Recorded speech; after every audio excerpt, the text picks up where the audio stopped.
Bienvenue à tous, vous trouverez dans cette vidéo une méditation guidée selon les techniques et les enseignements donnés par Paramahansa Yogananda. Ces enseignements sont basés sur des vérités universelles et n'appartiennent à aucune religion en particulier. La tradition yogique dont ils sont issus les met au service de l'humanité tout entière. Si vous voulez profiter pleinement de cette expérience, prenez le temps de passer par chacune des techniques guidées ici. Elles permettent tout ensemble de mieux goûter à ce que l'on appelle l'état de méditation. Cette vidéo contient également une technique de préparation à la méditation appelée Yogoda, qui sert à la fois à nous recharger en énergie et à développer la perception de celle-ci. Pour apprendre cette technique, ouvrez la liste de lecture « Apprendre Yogoda ». Selon la tradition transmise par Yogananda, un chant précède immédiatement la méditation afin d'orienter nos pensées et nos sentiments vers une fréquence propice. Pour sauter cette introduction la prochaine fois ou pour aller directement au début de la méditation guidée, voyez les repères indiqués dans la description de la vidéo ou dans la barre de lecture. Si vous appréciez le contenu de cette vidéo, vous pouvez nous aider en vous abonnant et en ajoutant un pouce. Ananda Francophone vous souhaite une belle méditation.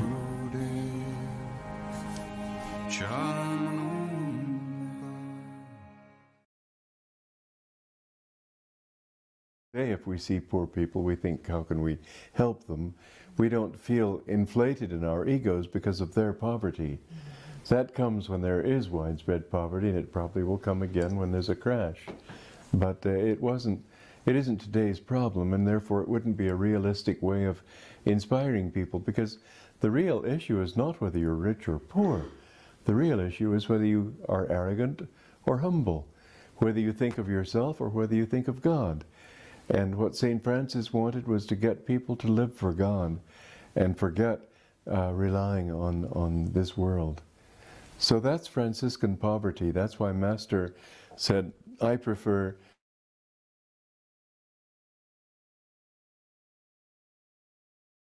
he was saying to Brother Leo, what is true joy? Would it be true joy if when we came to the monastery and they welcomed us lovingly? He said, that's not true joy. And supposing they brought us in and gave us a big meal and a warm bed, and he went on like this, and he kept saying, this is not true joy. But here's where most Catholics get the idea completely distorted. He said that if, on the other hand, the porter, the brother porter at the monastery were going to shut the door in our face, if shouting at us, he comes out and all the other monks come out and throw us in a snowdrift and leave us in the cold. Now that's where the Catholics say, that's joy. Well, it's ridiculous to call that joy. What he was saying is that if you can experience that and not lose your joy, then you've found what perfect joy is, which is nothing external. It's something you've got in your heart, and no matter how people treat you, you still have it. Mm-hmm. That's the message of the story, but I've never heard a Catholic tell the story right. They always tell it in a way that of course means nothing to them. They just think, God, this awesome figure, how could he call that joyful? And the more you suffer, the more holy you are, according to their attitude, where of course the more suffering you're given and the less you suffer in the spite of it, the more holy you are. Mm-hmm. And that's the whole lesson of our path. That's why we say in the Festival of Light that the suffering has been changed, the coin has been changed to joyful acceptance and joy. Willing acceptance and joy. I forget the exact word right now. Calm acceptance and joy. Yeah, yeah. Yeah. How do you like the festival in Italian? It's beautiful, isn't it? Yeah. Yeah. It was actually quite easy to follow. Well, you know it well, so that makes it easier. Yeah, the energy was easy to follow. Yeah, yeah. That was very sweet. And I wrote it here in Assisi, you know. Yeah, it was so. We didn't have this place yet. We had a place on the other side of Assisi called San Fortunato. You were there, I think, weren't you? No. Well, I had a house that somebody had let me stay in. And I was there alone and wrote the festival. And it was just amazing to me how it was really given to me. The song the thunder of Om. I couldn't believe my mind when that song came to me. But it all came in sequence. But it was such a different kind of melody and rhythm from what I was accustomed to writing. But I thought, well, I'll just go along with the flow and see what happens. And here these words just came pouring out. And then near the beginning where I said a little bird flew out into the world, I thought, now where on earth would those words come from? What's it got to do with anything? But I thought, well, I'll just go along with it, and this beautiful story evolved. And the whole thing just, it was given to me.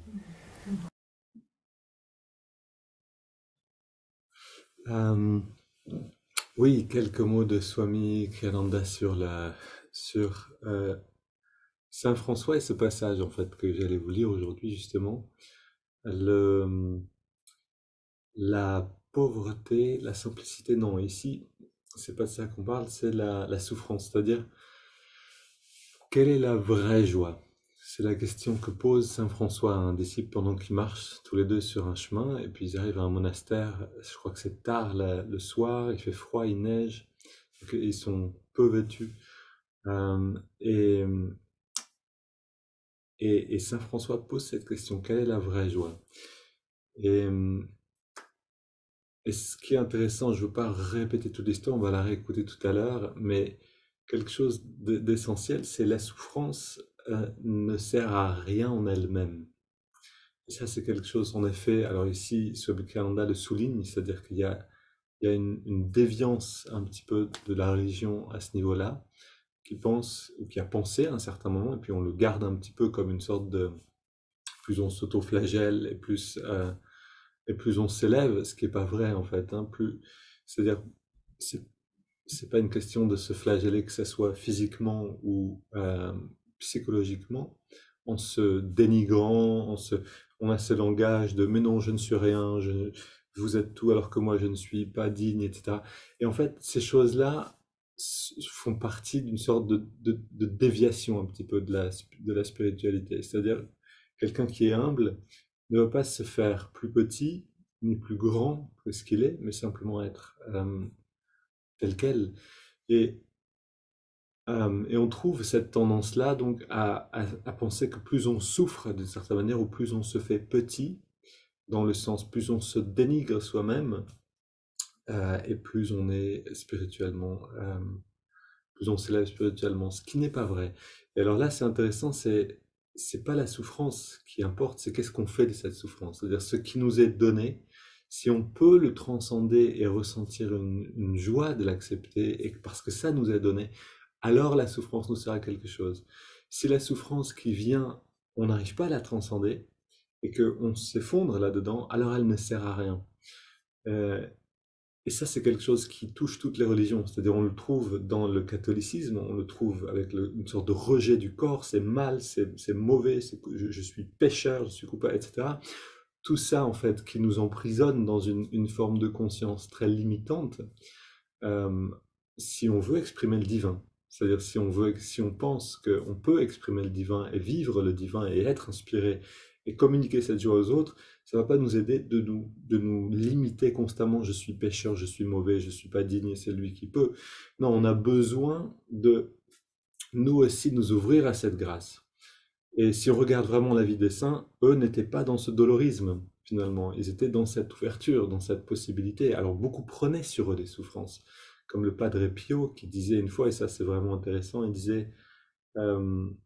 quelqu'un qui lui demandait de prier pour lui, parce qu'il y avait des souffrances particulières, et lui disait, pour l'instant, chaque centimètre de mon corps est déjà occupé, je vais en parler à mes disciples. Et donc il demandait alors à ses disciples, à ses étudiants, il leur demandait, est-ce que vous êtes d'accord pour prendre un petit peu de la souffrance de telle et telle personne?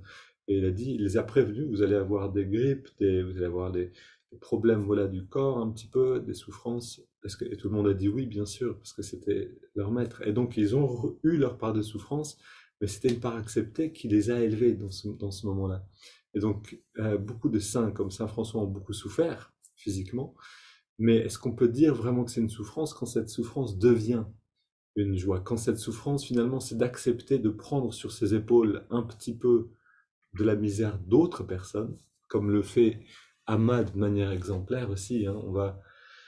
on va dans les bras d'Ama, elle nous prend dans ses bras et puis vraiment elle prend sur ses épaules une partie de notre souffrance. Et là, on parle vraiment du karma. Alors, je vais pas aller plus dans ce thème, ce serait intéressant de l'approfondir une autre fois, mais euh, Yogananda parle de Jésus euh, en disant que le moment de la crucifixion n'est pas un moment où Jésus a sauvé le monde entier, c'est-à-dire où tout le monde est tout d'un coup libéré de toute culpabilité, de toute erreur, de tout péché, etc.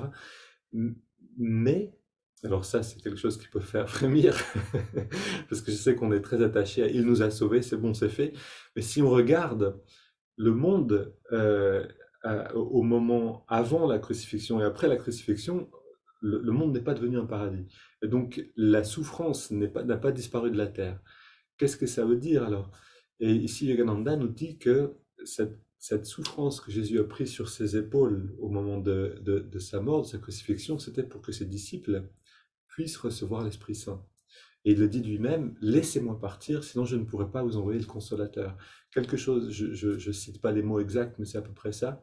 C'est-à-dire qu'en prenant, et c'est ce que fait un maître, en prenant sur ses épaules la souffrance de ses disciples, il leur permet d'accomplir leur mission. Et ces 12 personnes, ces 12 apôtres ont transformé le monde. Si on regarde la civilisation avant et après, euh, il y a un changement monumental. Donc on peut dire que d'une certaine manière, Jésus a pris sur ses épaules pour que le monde change complètement à travers ses disciples. Mais est-ce qu'il a pris euh, les erreurs que je vais faire maintenant et que j'ai fait et que je fais à l'instant présent, que je ferai dans le futur et dans le passé?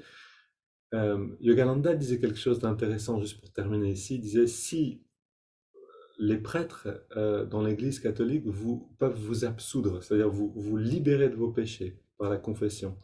Il disait testez-les, mangez trop, et ensuite ce péché de trop manger, vous allez le payer, le prix de cette comment on dit, gloutonie, de cette gourmandise, vous allez le payer en ayant une sorte de lourdeur, de mal au ventre, un peu de lourdeur digestive. Allez alors voir un prêtre, confessez-vous et voyez si le prêtre peut vous libérer de votre péché. Si c'est le cas, vous n'aurez plus cette lourdeur digestive.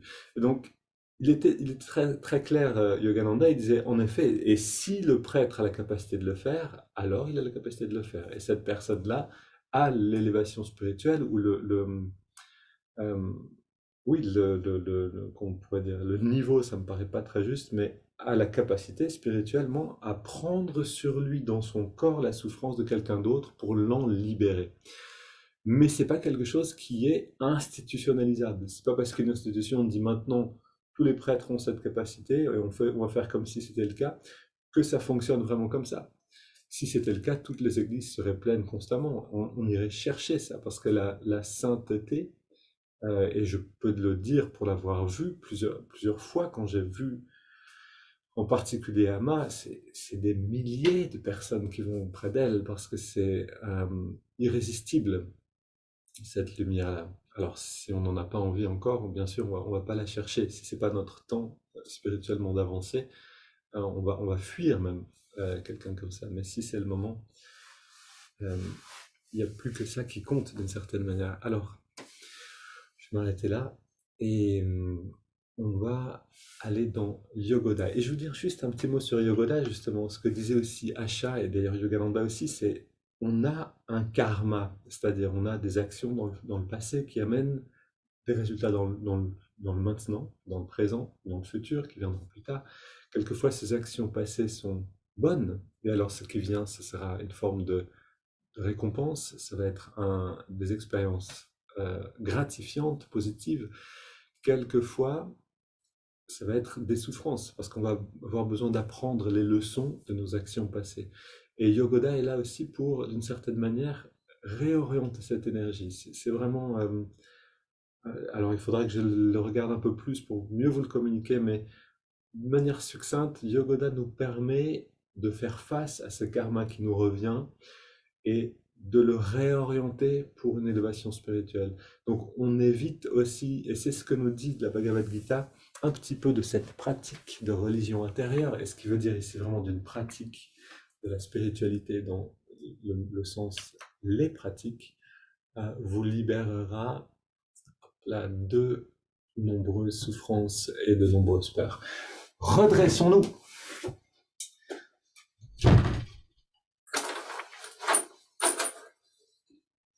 Voilà, on peut ouvrir la fenêtre. Je sais que je vous encourage tous les jours à le faire, mais je suis peut-être le seul à le faire. C'est pas grave. En tout cas, une fois ou deux, ouvrez la fenêtre et puis sentez que quand vous êtes dehors, pratiquez une fois et sentez la différence.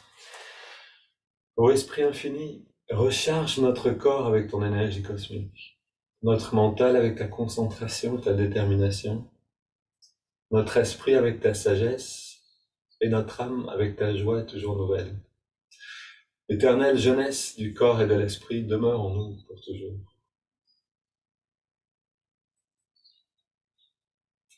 Ok, bras tendus devant, puis un peu les jambes.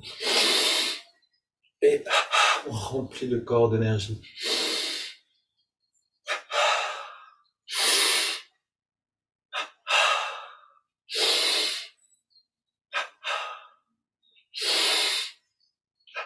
Ok, j'ai parlé un peu longtemps, donc on va avancer un peu plus vite. On va juste faire 2 mouvements. Merci Stéphanie pour cette idée d'aller jusqu'au bout, mais en faisant peut-être moins de mouvements. Donc 2 mouvements, 2 répétitions pour chaque mouvement. Rotation, et puis avant-bras mollet. Cuisse biceps. Encore une fois. Change de côté.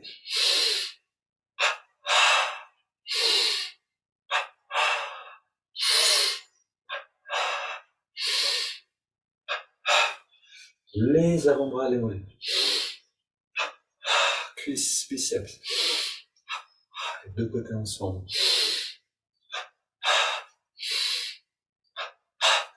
Fesse gauche, poitrine à gauche. Droite. Voilà, on va relativement vite. Bas du dos à gauche et à droite. Milieu du dos, à gauche et à droite. On va vite, mais essayons de le faire quand même le mieux possible.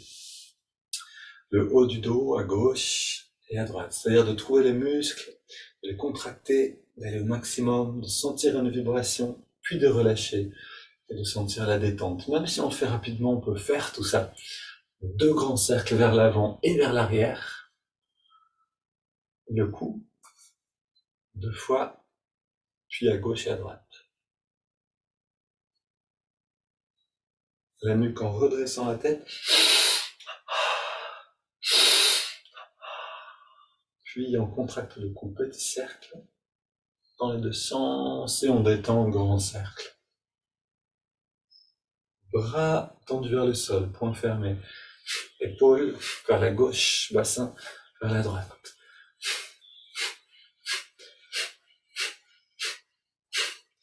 Mains sur les hanches, jambes légèrement écartées, on engage les muscles du dos. 2 cercles dans chaque sens. Vous voyez qu'on n'a pas besoin de se pencher trop bas. C'est plus les muscles que la flexibilité qu'on travaille. Voilà, je répète souvent la même chose. Hop. Puis, pouce sur les vertèbres. Bras tendus.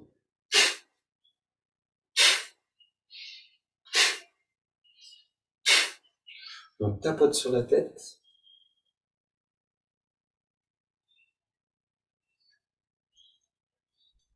On masse le cuir chevelu.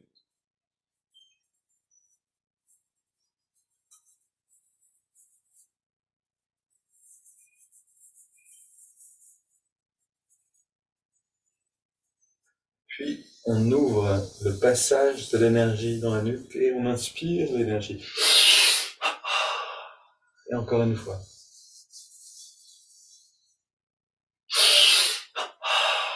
Encore une dernière. Ok, les biceps à gauche, à droite, à gauche et à droite. Tous les muscles du corps. Encore une fois. Maintenant le pied gauche, le pied droit, le mollet gauche, le mollet droit. Cuisse gauche, cuisse droite, fesse droite, bas du ventre, haut du ventre, avant-bras gauche, avant-bras droit, biceps gauche, biceps droit, poitrine à gauche, à droite, le cou, chaque direction. Pied gauche et on garde, on ajoute le pied droit, on ajoute le mollet gauche, le mollet droit. Cuisse gauche, cuisse droite, fesse droite, bas du ventre, haut du ventre, avant-bras gauche, avant-bras droit, biceps à gauche et à droite. La poitrine tout entière, double inspire, tous les muscles. On relâche le cou, on relâche la poitrine à droite et à gauche, biceps droit et gauche, avant-bras droit et gauche, haut du ventre, bas du ventre, fesse droite, cuisse droite, cuisse gauche, les mollets et les pieds, double inspire. Tous les muscles encore, plus fort. Puis on relâche tout, on prend une inspire. On garde l'air dedans, on détend bien les muscles, on ferme les yeux, on redresse le regard et on expire par la bouche. Et on sent cette vague de bien-être.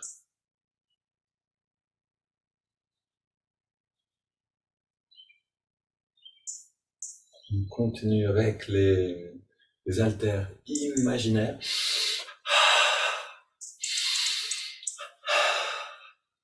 Puis écartère. Haltère latéral.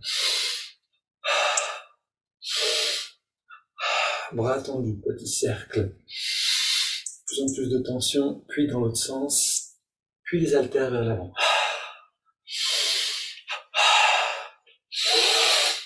Les mains, on ouvre et on ferme les doigts. Ok. Et les mouvements, grand mouvement des bras.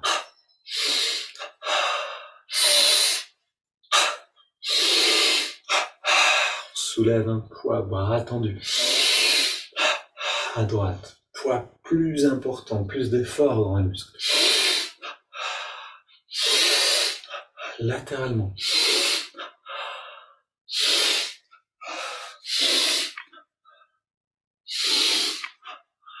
Puis on marche sur place. Je suis positif, énergique et enthousiaste, le regard redressé. Et on trouve ce vrai sourire. On va le chercher à l'intérieur de nous.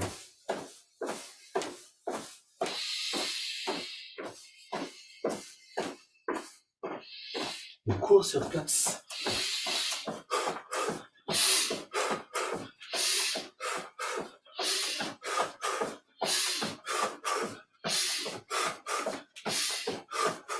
Ok.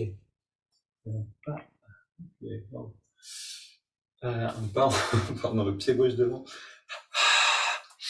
Pied droit.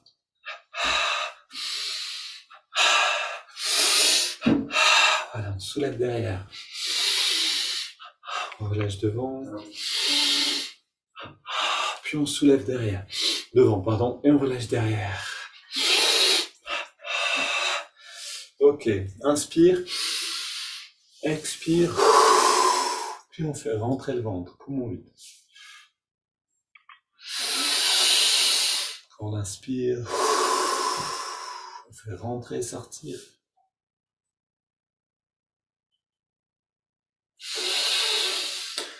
Et encore une fois.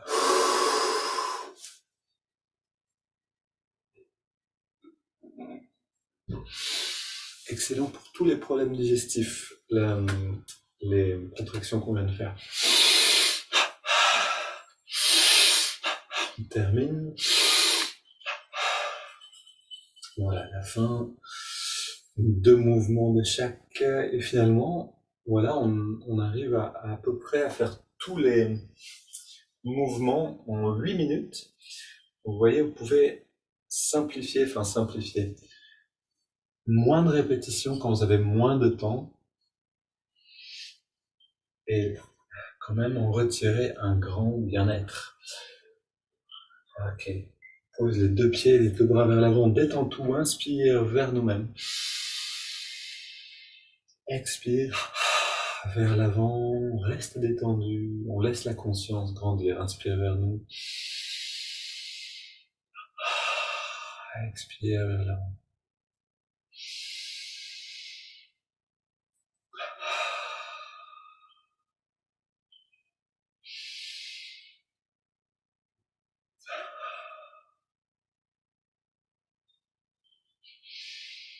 Devenez de plus en plus subtil, léger avec la conscience. Sentez l'énergie qui rayonne de plus en plus loin. On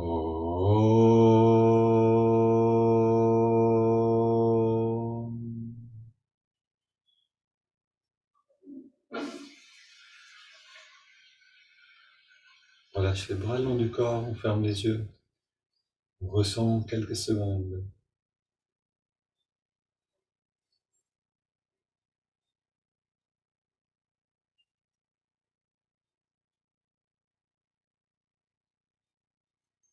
Et on sent le bien-être. Et c'est on pourrait dire l'équation du chemin spirituel, de tout cheminement spirituel. Un effort amène un réconfort. Un effort amène un bien-être, particulièrement une croissance de la conscience. Et on parlait tout à l'heure de Saint François, on va en parler encore de souffrance. En fait, à la place de souffrance, on peut penser simplement l'effort. Parce que c'est vrai, l'effort, on est au fond du lit, dès 7 heures du matin, on n'a pas forcément envie de faire des efforts. Et pourtant, on sait que si on le fait, on aura quelque chose qui sera plus beau finalement que le fait de rester allongé sans bouger. Sauf certains jours quand on a besoin de se reposer. Ok, on va s'installer.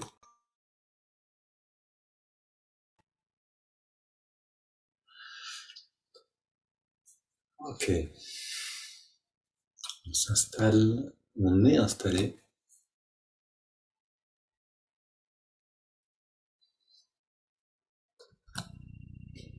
Le dos redressé, détendu.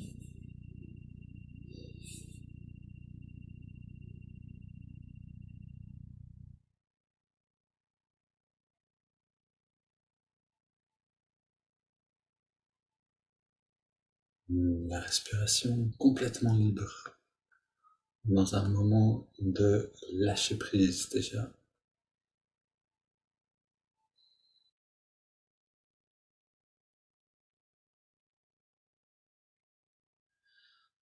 Et vous vous rappelez de cette image. Justement, ça nous parle avec Saint François qui marche dans la nuit, la neige. Et vous vous rappelez de cette image, donc quand on passe près d'une maison, et que dans cette maison, il y a de la lumière, il y a des chants, il y a des rires, il y a une ambiance bonne, une joie saine, on a naturellement envie de rentrer dedans. Donc c'est ce qu'on va faire, on va allumer la lumière à l'intérieur, amener la musique, le chant et la joie d'élever les sentiments dans la bonne direction.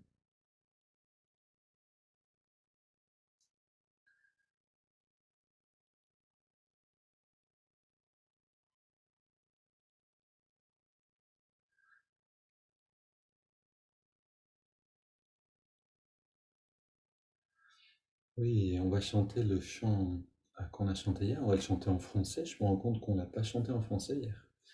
Sors de l'obscurité, ô mer, baigne-nous dans ta lumière, emplis-nous de lumière. Ben, on voit personne. Ô mer, baigne-nous dans ta lumière, emplis-nous de lumière.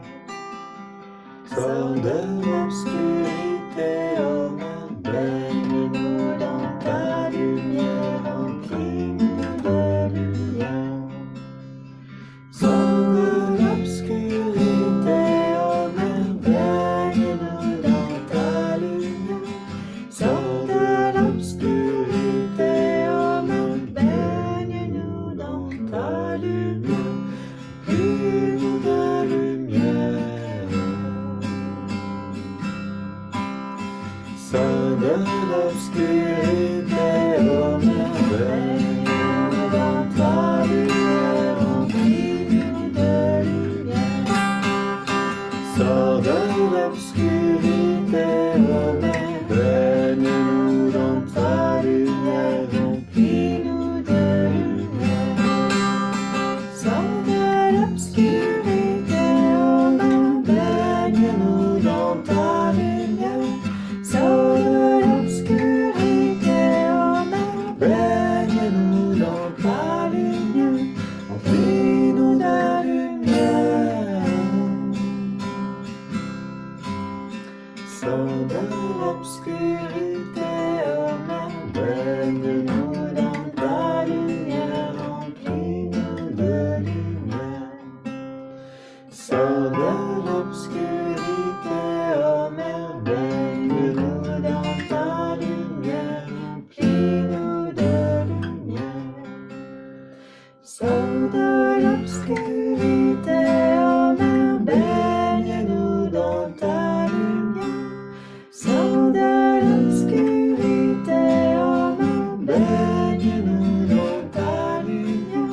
On est tourné autour de la maison qui s'est illuminée.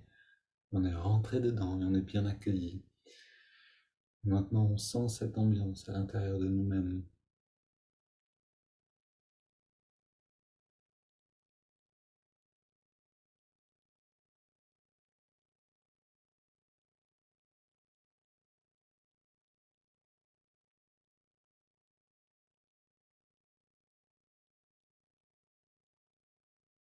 Et on détend bien tous les muscles.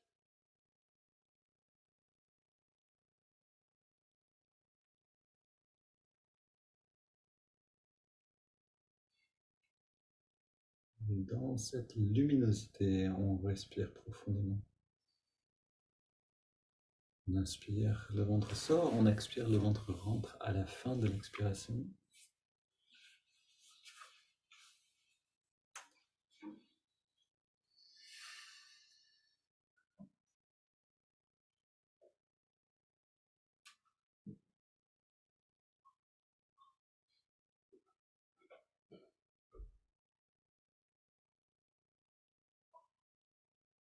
Une prochaine inspire, on entrelace les doigts au niveau de la poitrine. Expire, les mains vers l'avant, on arrondit le dos. Inspire, on étire vers le ciel. Expire, on se penche vers la gauche. Inspire au centre. Expire, on se penche vers la droite. On revient au centre. Puis on se tourne vers la gauche. On pose les mains, on soutient la rotation et va le plus loin possible dans cette rotation-là. On respire profondément. Et on revient au centre. Inspire, on étire vers le ciel. Expire vers la droite. On pose, on soutient, on tourne.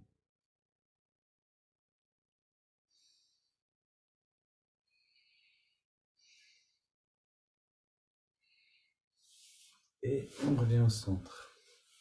On pose les mains derrière pour ouvrir légèrement la poitrine. On resserre un petit peu les coudes et les épaules et on respire profondément.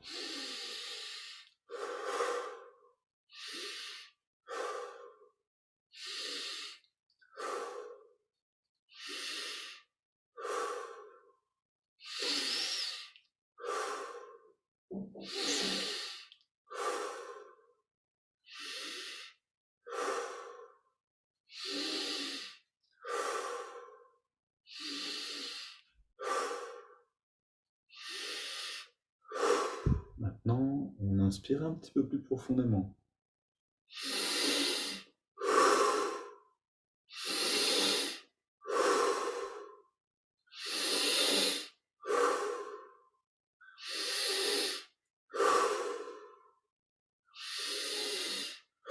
Et encore un peu plus.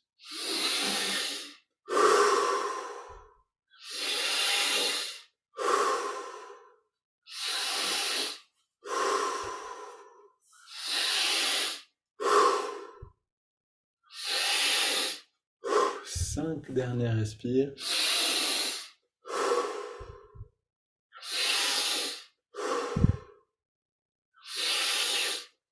Deux dernières. On va saturer le corps en oxygène.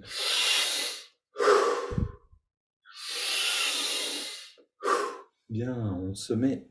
Donc, on revient au centre, le dos dressé détendu, main sur les cuisses, paume vers le ciel. Une inspiration profonde et on garde l'air dedans. On retient le souffle, on détend bien tous les muscles. Et puis on laisse l'air sortir sans faire d'effort. Comme si on plongeait en nous-mêmes. Et on arrête de respirer. Et on ressent dans cette détente totale. Qu'est-ce qui émerge?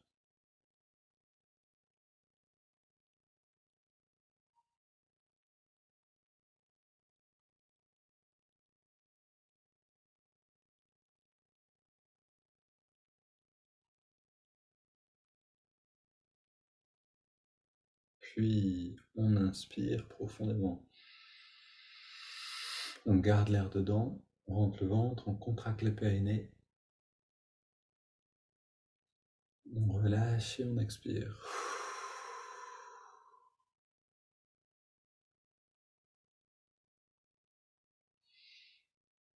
Et le corps respire à son rythme. On prend le temps de savourer, de profiter de la beauté de la perle. C'est comme un plongeur. Vous savez, on a pris beaucoup d'air, on a plongé profondément. On a attrapé une perle de perception intérieure et on l'a ramenée à la surface. Maintenant, on observe, on ressent.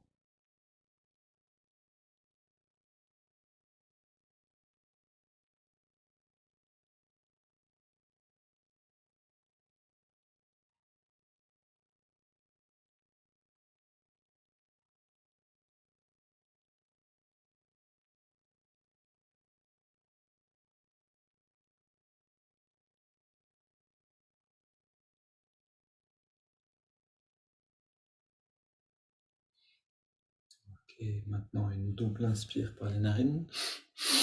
On serre les poings, on contracte tous les muscles. Puis double expire, détente totale. Encore une fois.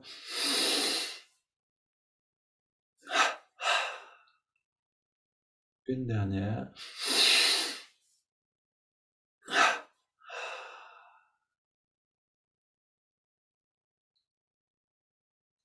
Puis dans la détente, on inspire sur 5 en ressentant l'énergie qui remonte le long de la colonne vertébrale. Essayez quand vous sentez cette énergie qui remonte de sentir vraiment chaque partie de la colonne. Ça va nous aider. Donc inspire.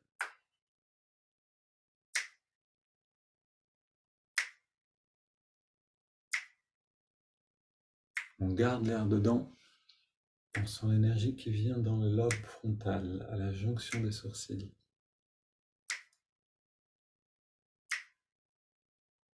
On expire. On sent cette détente. On vide bien les poumons. Puis on inspire à nouveau.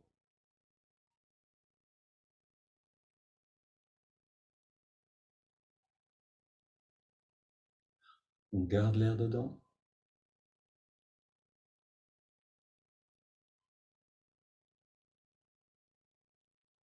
Expire.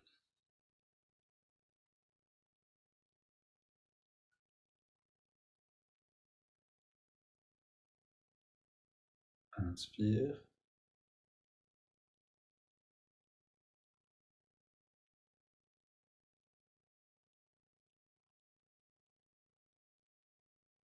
On retient.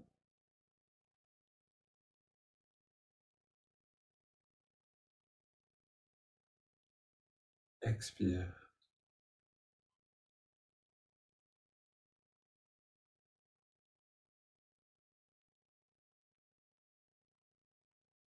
Une dernière. Inspire.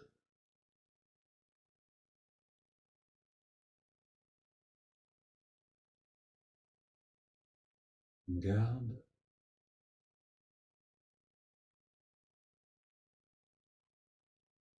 Expire.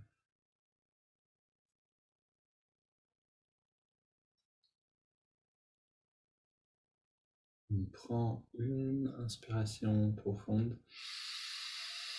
Puis on laisse l'air aller et venir. Une deuxième perle. On observe comment on se sent maintenant.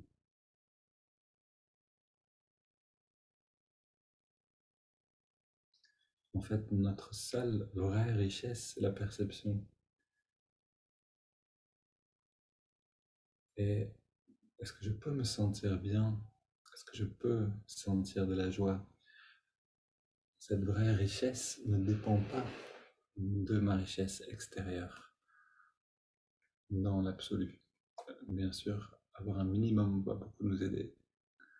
Je vais lire un petit peu maintenant la suite de ce passage sur Saint François.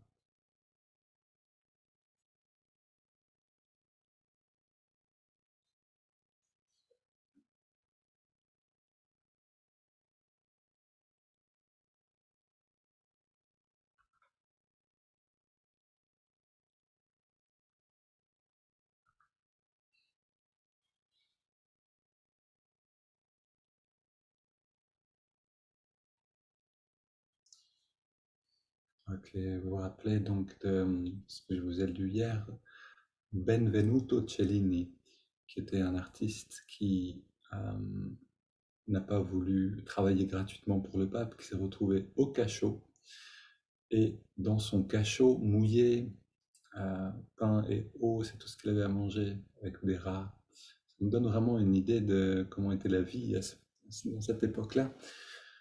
Et,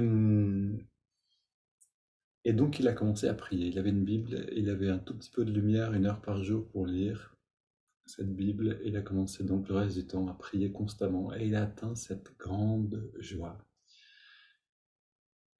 Et il a ensuite écrit ce poème qui dit, si vous voulez connaître la joie, débrouillez-vous pour être dans un cachot avec, etc., etc.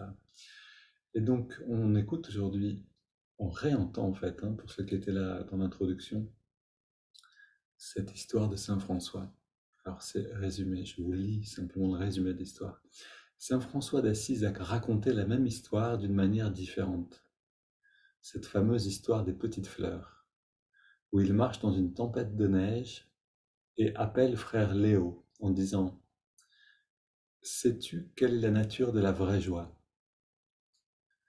Si nous arrivons finalement, en luttant à travers toutes ces congères, c'est-à-dire ces tas de neige, nous atteignons le monastère et qu'il nous invite à entrer avec amour, ce n'est pas la vraie joie. S'il nous accueille, nous donne des vêtements chauds et secs, de la nourriture, un lit confortable, il nous installe près d'une cheminée, nous nous pourrons profiter de la chaleur après ce froid intense, ce n'est pas de la joie, ce n'est pas la vraie joie. Puis il ajoute: si en revanche, nous venons frapper à la porte et que le frère portier sort et dit: qui êtes-vous, bande de vauriens, à cette heure de la nuit? Et que les autres moines sortent et commencent à nous gronder, nous jettent dans un tas de neige. Si alors tu peux encore éprouver de la joie à ce moment-là, alors tu connaîtras la vraie joie.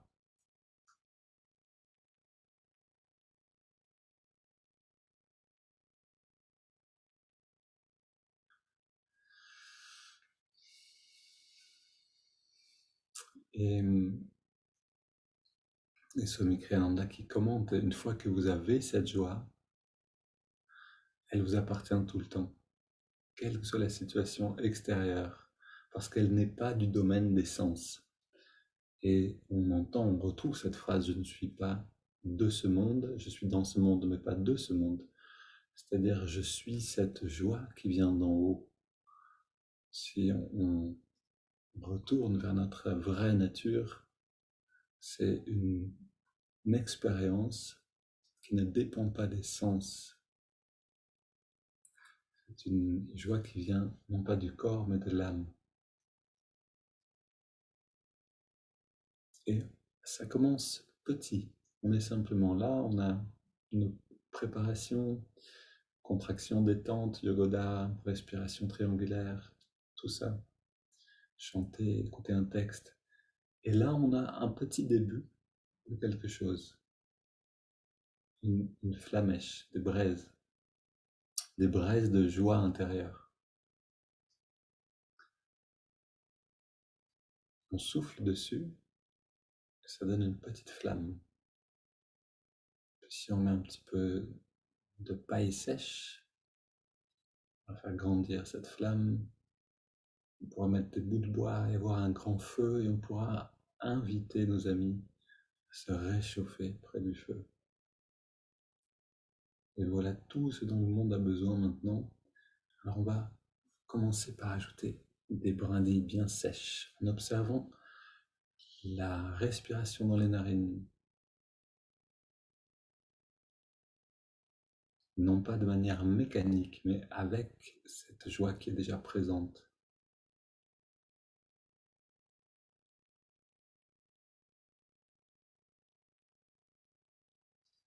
On sent la fraîcheur de l'inspire, la vivifiante fraîcheur de l'inspire et la fluidité, la tiédeur apaisante de l'expiration.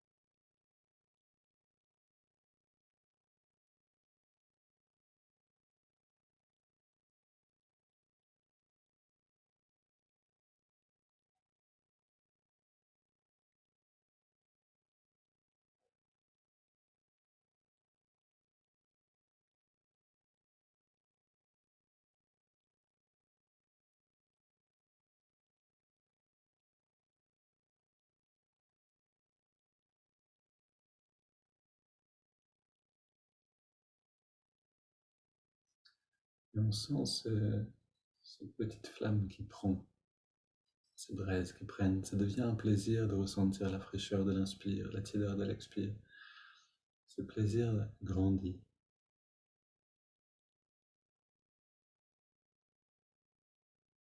En réalité, c'est pas l'air à lui-même, la sensation lui-même qui donne ce plaisir, mais c'est la conscience.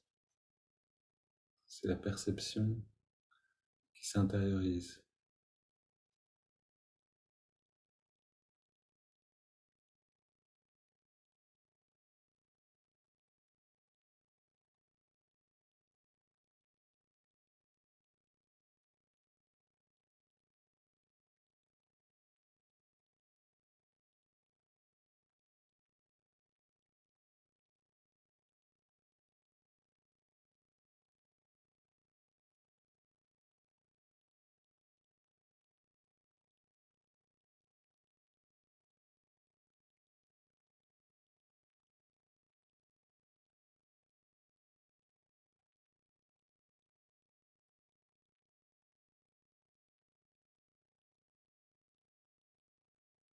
On ajoute le mouvement de l'index de la main droite.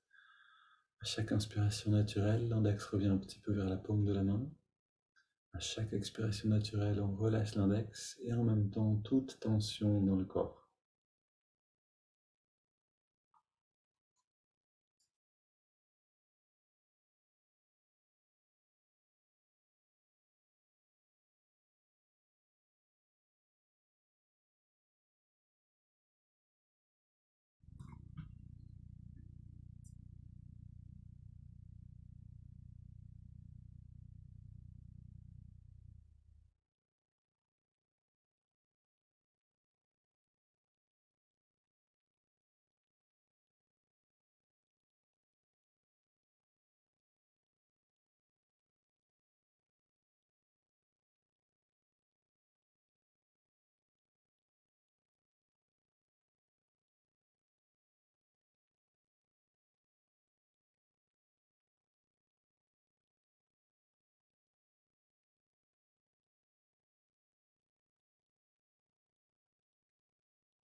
Et ainsi, on apprend chaque jour à détendre un peu plus. Détendre le corps de cette manière, c'est comme amener des petites branches bien sèches déjà. Ça va vraiment amplifier grandement cette flamme de ce bien-être, de cette joie intérieure.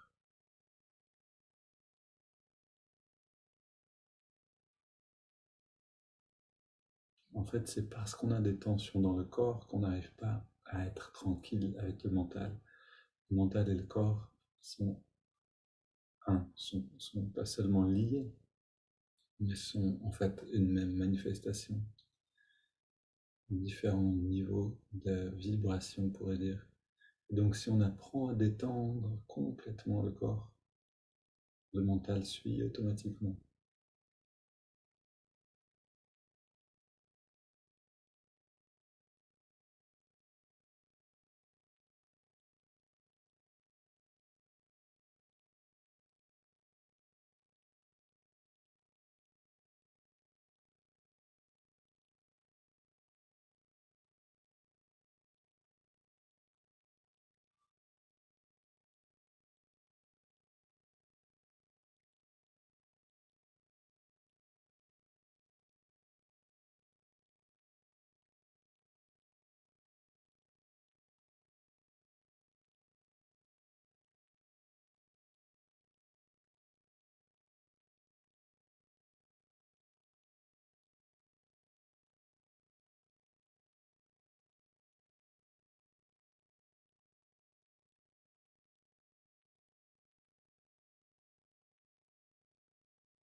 En fait, à un certain niveau de détente, on sent le même mécanisme qui s'installe quand on s'endort, c'est-à-dire que le corps disparaît un petit peu de notre perception.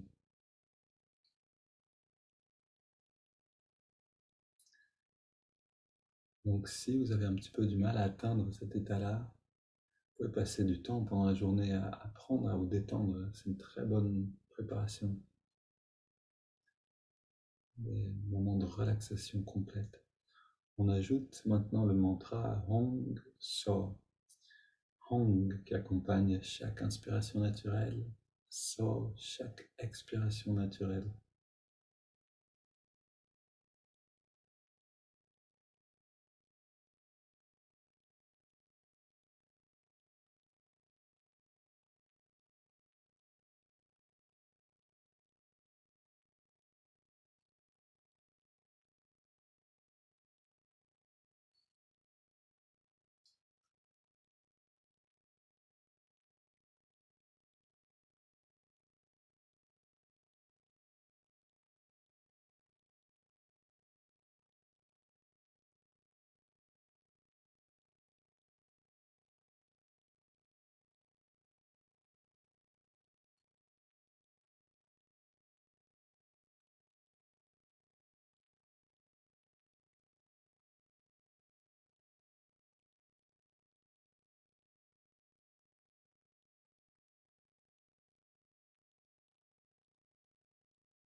Et si vous sentez le bien-être qui croît, qui augmente, alors c'est vraiment qu'on est dans la bonne direction.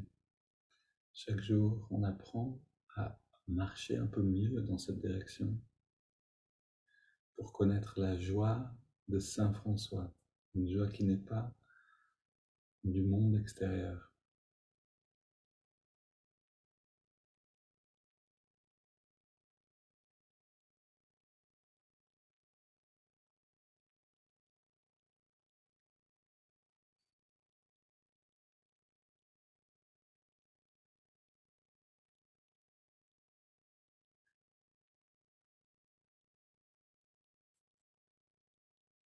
Et quand on est dans la grotte de Saint François, et je dis ça parce qu'on va vous emmener là-bas, ceux qui veulent venir, on ressent cette vibration particulière. Saint François qui a médité tant de nuits, tant d'heures à cet endroit-là. Très bel endroit.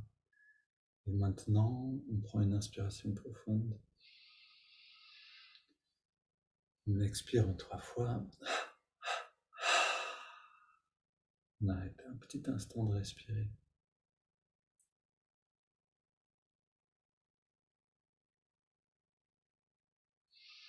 Puis on laisse le corps reprendre à son rythme.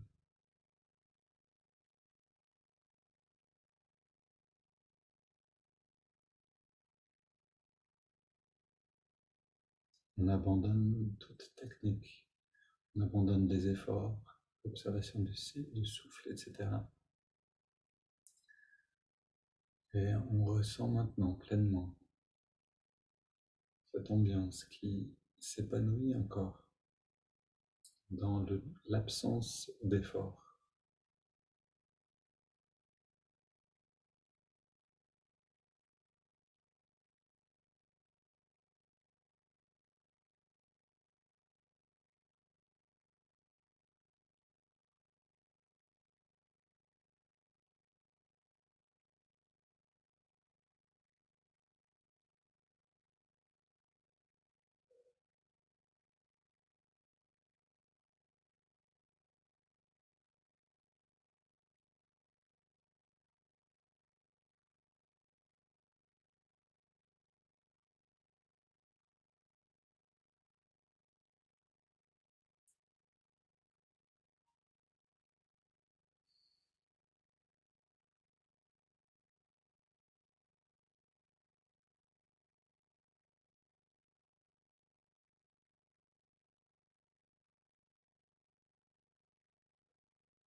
Ok, une belle journée à tous. On est toute la semaine avec Saint François et peut-être même au-delà de ça. Une belle journée.